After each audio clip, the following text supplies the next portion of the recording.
को एमालेको अहिले एमालेका त प्रधानमन्त्री केपी ओलीजीको शब्द हो, मेरो शब्द होइन है। ती त एमाले जनताको बहुदलीय जनवादवाला होइन, ती त झोले हुन्। अहिले सुन्नु भएन तपाईँले? कुनै बेला केपी शर्माको झोले नै हो तपाईँ पनि। म कहिले पनि कसैको झोले भएन, याद गर्नुहोस्।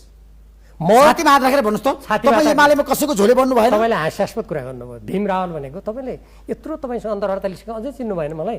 म देश र जनताको लागि आजदेखि होइन 32 सालदेखि जतिसुकै सङ्कट जतिसुकै अप्ठ्यारो तपाईँलाई थाहा छ त, कोही मान्छे बोल्न नसक्दा पनि तपाईँको सञ्चार माध्यममा आएर बोल्ने रिपोर्टर्स क्लबमा आएर बोल्नु। राजाले तत्कालीन जनता साबित गर्दाखेरि पहिलोपल्ट तपाईँले बोलेको मैले बारम्बार भनेको छु।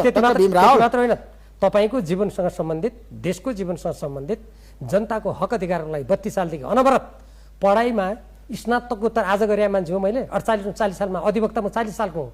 सम्पूर्ण कुरा छोडेर देश र जनताको लागि समर्पित हुने मान्छे कुनै व्यक्तिको झोले हुन्छ?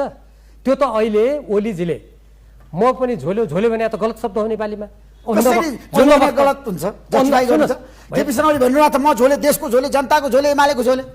देश र जनताको झोले हो कि होइन भन्ने कुरा त उहाँ विपरीत सिद्धान्त भएका मान्छेलाई चुनावमा घाँटी जोडेर अहिले विपरीत सिद्धान्त भएकासँग गडजोड गरेर अनि जता जता प्रधानमन्त्री पाइन्छ उतै गाईबाट देखिहालिन्छ नि के को झोले हो भन्ने कुरा।